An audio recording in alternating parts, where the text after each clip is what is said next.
Unity of Houston is an inclusive church where we seek to understand and live the teachings of Jesus and other spiritual masters. At Unity, we welcome all people from all spiritual paths and every walk of life. We celebrate the diversity of our city and of our world, and we teach love, tolerance, and oneness, seeking to live in harmony with open minds and open hearts. Wherever you are in your spiritual path, you are always welcome at Unity. Join us and discover that the life of your dreams is already within you. So we're going to go from cool to corny to begin because it's Father's Day and we've got to have dad jokes. Do you know what dad jokes are? Dad jokes are plays on words. They're very corny, but mercifully they are short. So I have a couple of them. These are 4 dad jokes. They say that 3 out of 2 people are bad at fractions. You have to think about it. Okay. Rest in peace, boiling water. You will be missed. Missed, M-I-S-T. Okay, all right. I told you they're short. I told my doctor I heard a buzzing, but she said, it's just a bug that's going around. Mike, I think you're going to like this one. I ate a clock the other day. It was very time-consuming. Oh, that was a groan. And last one. When does a joke become a dad joke? When it becomes apparent. All right, that's enough of that. So we're going to have a little bit shorter sermon today because we are going to get to our honoring of our own Reverend Mindy today as she completes 45 years of active service to our community and stepping into what we're calling her rewirement, not retirement. And she's not leaving Houston, she's not leaving the community, but she is leaving our staff, and I'm not there yet. We'll get back to you, Mindy. We're going to give you a lot of love later. Today, I am talking about Father's Day, and the title is called Honoring Our Father. And you all know, if you've heard any of my messages in the past, how much I love my dad and how important he was to me and what a champion he was. To me and both my brothers and his grandkids, just an amazing man. And I was thinking about how I've always told all these great stories about what a great dad my dad is, and they're all true. But he wasn't perfect. And I'm aware how difficult parenting is and how difficult it is for moms and dads to make the right decisions and support their kids. And I will tell you that nobody does it perfectly. And so I want to speak a little bit to that idea of perfection and imperfection.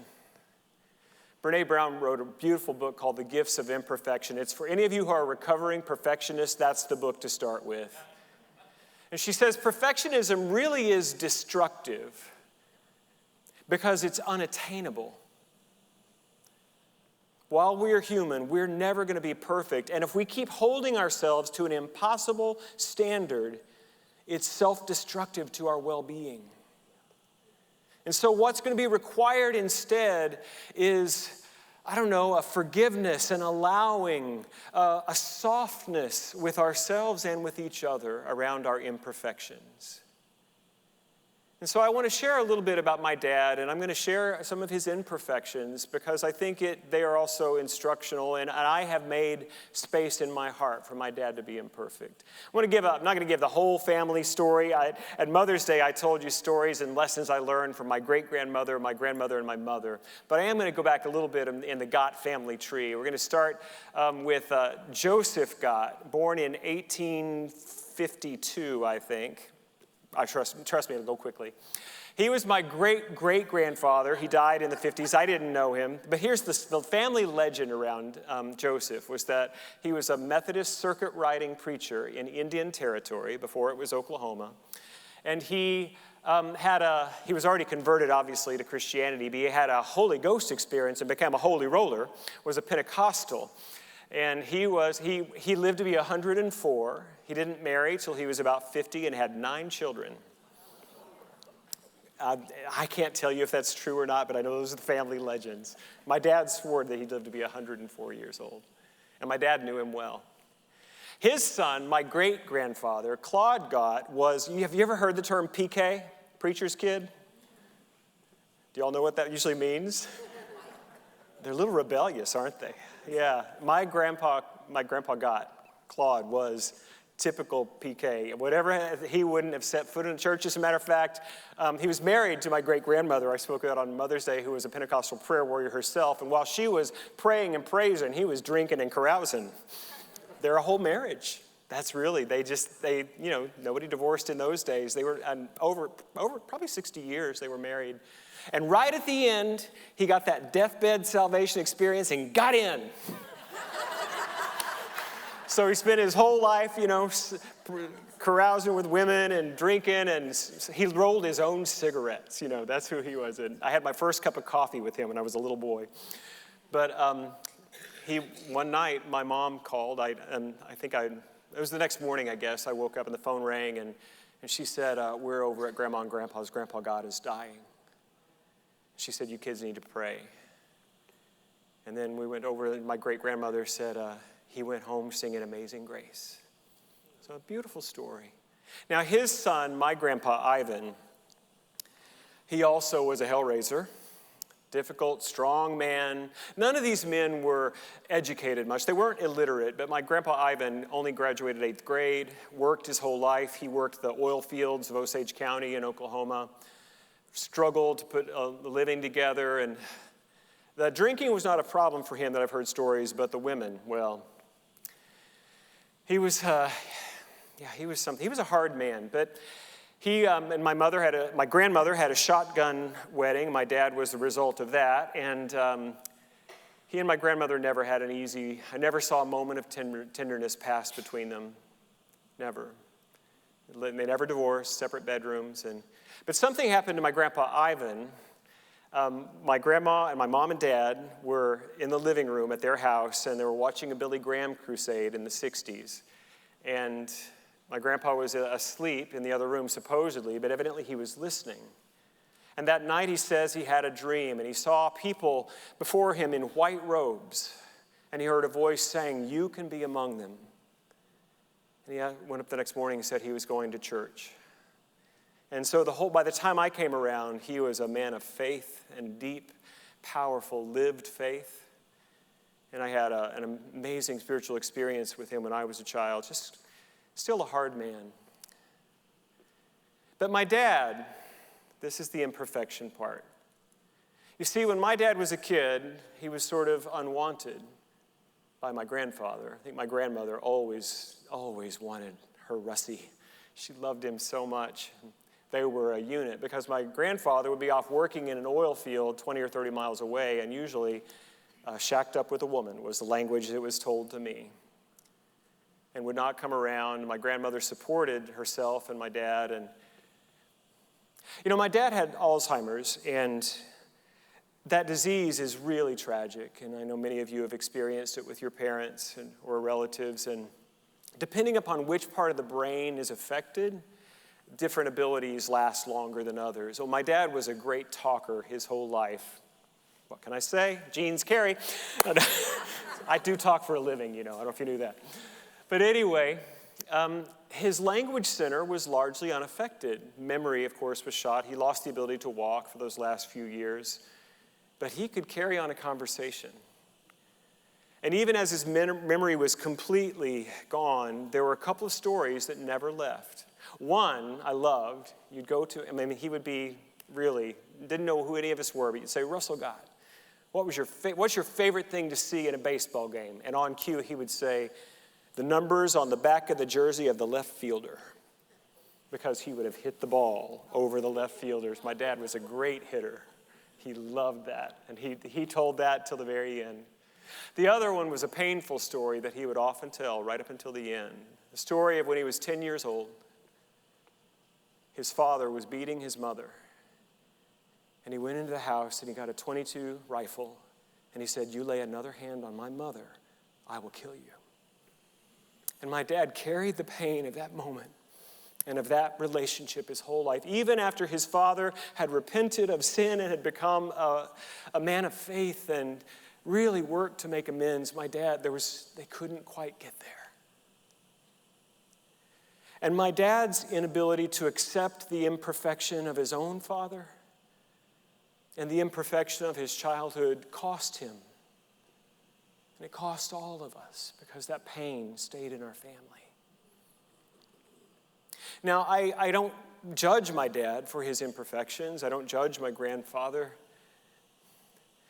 You see, my dad, as this often happens, when people are raised in not ideal situations, they actually make a decision to do it differently. And my dad did it differently. He was always there for us. Every baseball game, piano recital, my dad showed up. Always, always. He made that decision. I think it was probably my first therapist, and by first you can assume I've had more than one, and it's true. I really believe in it. It really works. But my first one, I was about 19, 20 years old, and I think I got this language from him, Dr. Gillingham. He said, Michael, if you always knew that you were safe and you always knew that you were loved, then your parents did well enough. Because I had a lot of issues with parents in those early adults. I was coming to terms with my adult life, and that stuck with me, and I was able to give that gift back to both my parents, tell them that. I always knew I was loved with you, and I always knew I was safe. Thank you. You did well. Not perfect, but well. And I watched the way my brothers have parented their kids, and I know that their kids have always felt loved and safe. And now, particularly with my older brother and his grandkids, man, is he a good granddad. It's really great to see. And this is my first time, I think, to celebrate Father's Day with the daughter of my heart. Micah, I'm really glad you're here today. Makes me very happy. We're going to the beach for a couple of days after service today, and that's really what she's excited about. But I hope she always feels safe and protected. That's what it's about. My oldest nephew, Rusty, named for my father. They have 4 kids, he and his wife, Kristen, and I was back there a couple of years ago at Christmas time, and they had a new baby, little Everett. Don't you love these old names that come back? I just think they're so cute, because Everett was an old guy with a hat, and now it's this little baby, Everett. And I, just talking to them, that Everett was one of those babies that didn't sleep well. And I probably said something like, well, Kristen, that's tough for you. And she was like, oh, no. We take turns. I have one night, he has the next night. And that's not unusual with, they're in their mid-late 30s, and that's not unusual at all for parents today, that some of those traditional roles around gender and parenting have begun to shift and crumble, and new things are formed. Have you all noticed this in your own families? That now that there's something changing. And I think it's good. I know Reverend Jean Marie gave an amazing talk last week, and she challenged us in a lot of ways to think differently and question our assumptions. And I just want to give her some love and appreciation for what she did last week.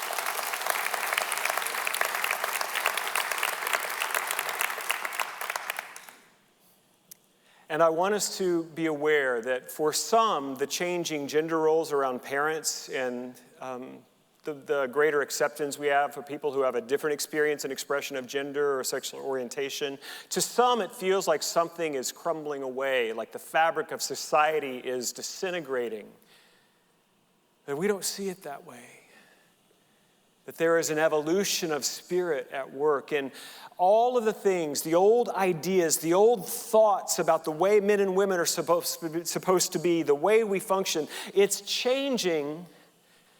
And it's not perfect, but I think good things are happening.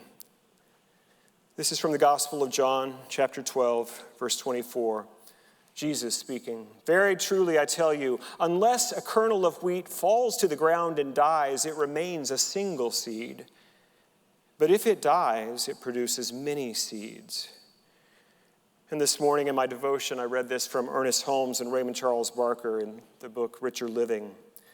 Taking that metaphor, and they write this: "The seed falls into the ground and dies in order that the plant may appear." And now this is all affirmation in first person. "I let every area of my subconscious become the soil of a larger life. I declare that every idea I now have shall die, that greater ideas shall appear, and thereby make me a greater expression of life itself. I refuse to stay as I am and was. I refuse to live by past thinking. The doorway of the future opens to me only as far as I let new thoughts govern me today. You know that's the name of our movement, right? New Thought. And some people thought it was because it's new. It's no, because the teaching is this. You think a new thought, you get a better result, a different result. You think a new higher thought, you get a new and higher result. Some people have been in New Thought since 1982 and haven't had a new thought since the day they got here.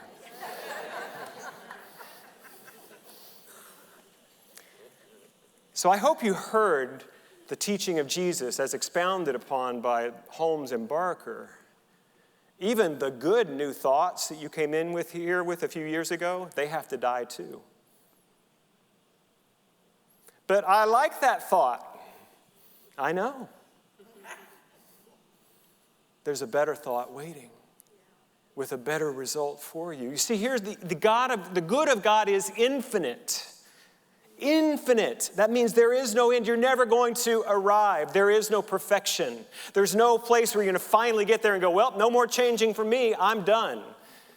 This is really not a church that is for those people. I don't know if you were aware of that when you walked in here, but we are committed to our growth, our evolution, our becoming.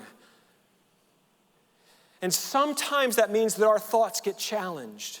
Our beliefs might get challenged. We might not like the new thoughts that are coming. And I'm not saying you have to accept everything that your ministers tell you. I'm not saying you have to accept everything that you read in the books that we sell in our wonderful bookstore. We're about to again soon. We're going to open up soon. You don't have to believe everything, but if it bothers you, I invite you to be with that bother. Examine it.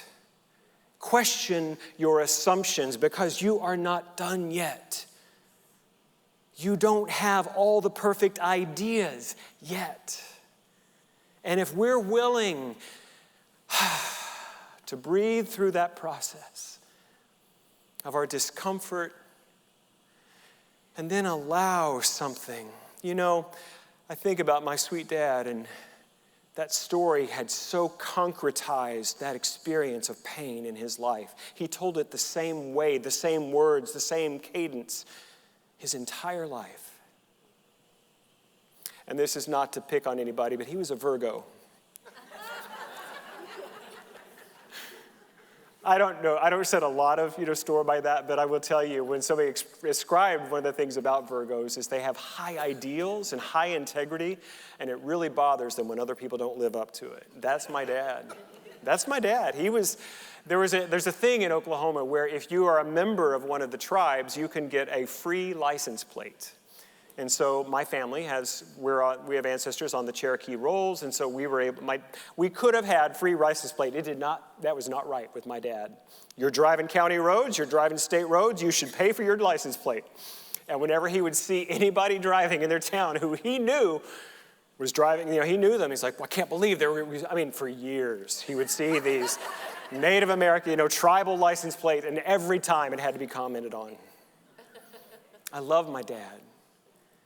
I think he could have benefited from a softer gaze, a more gentle heart, a more forgiving, allowing space. It would have helped him. It would have helped him a lot. And that's really the invitation. And here's the clue. Here's the gist of what I want to say. Everything, and I do mean everything in your life, is an invitation.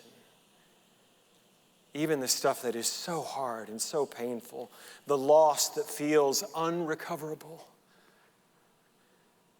All of it is an invitation to let our old ideas about the way it should be go and discover a new thought about how God can support you right here in your grief, in your pain, in your uncertainty, right here. We don't have to push anything away. Father Richard Rohr says it this way, just 2 words, but they guide my life. Everything belongs. I'd like us to say that together. Everything belongs. We don't choose a thought that pushes something away. We choose a thought that creates a new and higher understanding that can hold it all. You know, we don't get past our loss and our grief. We grow bigger around it. That's the way of spiritual evolution. And if we're going to create a beautiful new chapter for this church, for your family, for this country, for the world, we have to get over this idea that we're just going to give up because it's not perfect. It will never serve us, never serve us. We have to soften our hearts towards one another, and then we have a chance to connect and heal. Pam Lewis invited me to be a part of a wonderful, she's right here, a member of our community, and she's also the chair of Compassion at Houston, a wonderful organization, a nonprofit that based on the work of theologian Karen Armstrong about how compassion really has the capacity to change the world.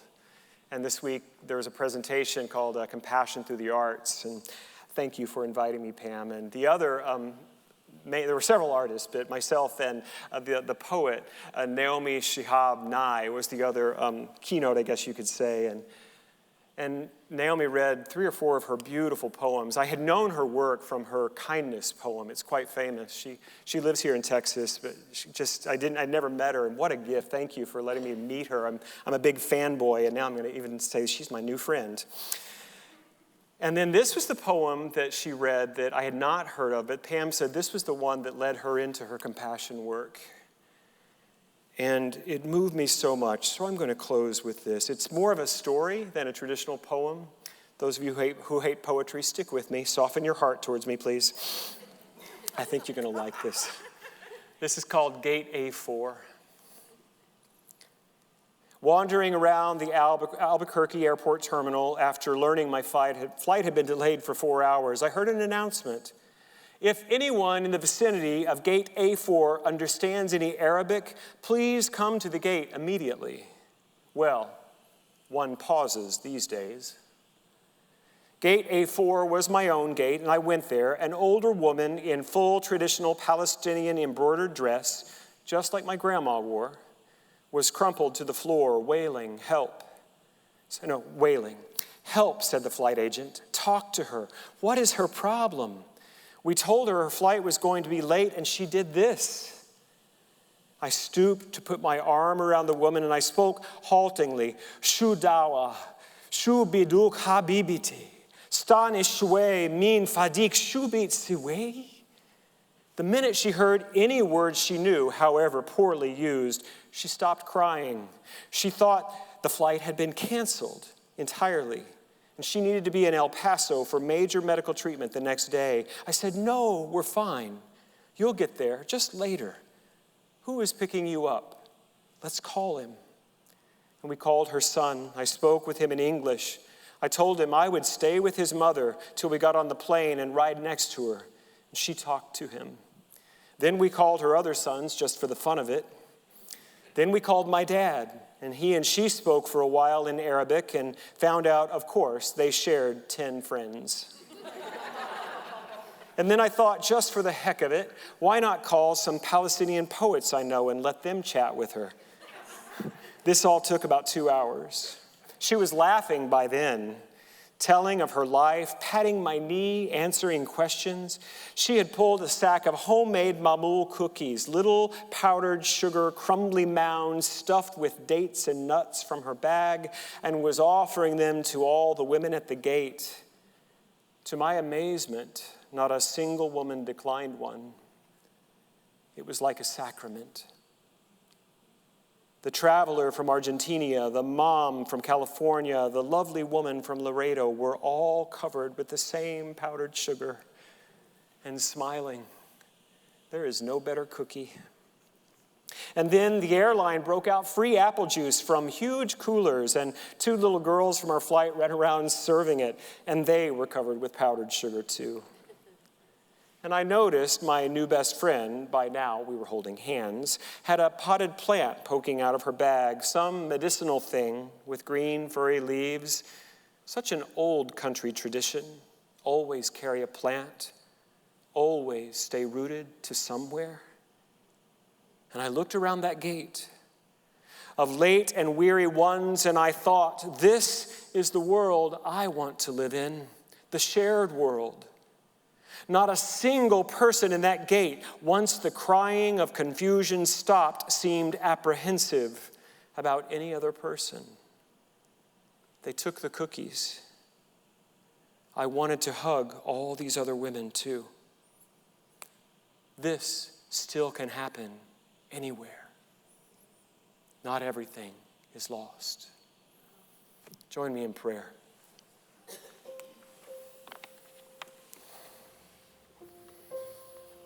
I want to live in this shared world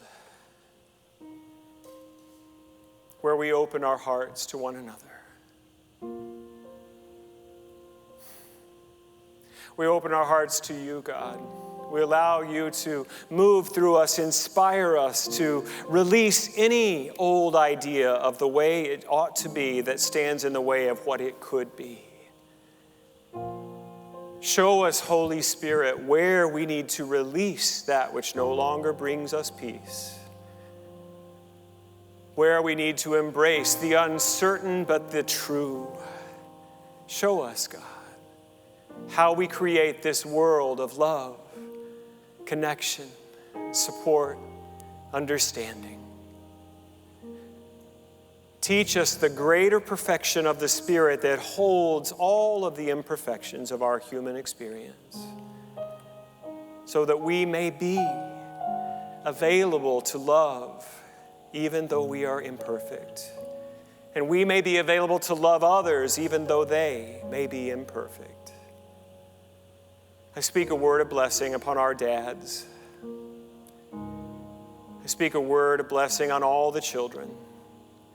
Whether the relationship with the Father is complete or still healing, show us how to soften, how to open, that we may discover love in a new and powerful way for a new and more beautiful world. Thank you, God. And so it is. Amen. If no one has told you today that they love you, I love you. You are amazing. God bless you. Thank you for watching this message today. I'd like to invite you to join us in person here on campus at Unity of Houston for Sunday morning or Wednesday evening services. If you can't be with us here on our campus, you can still join us live on Facebook or on our website, unityhouston.org, Sunday mornings at 11 a.m. Central.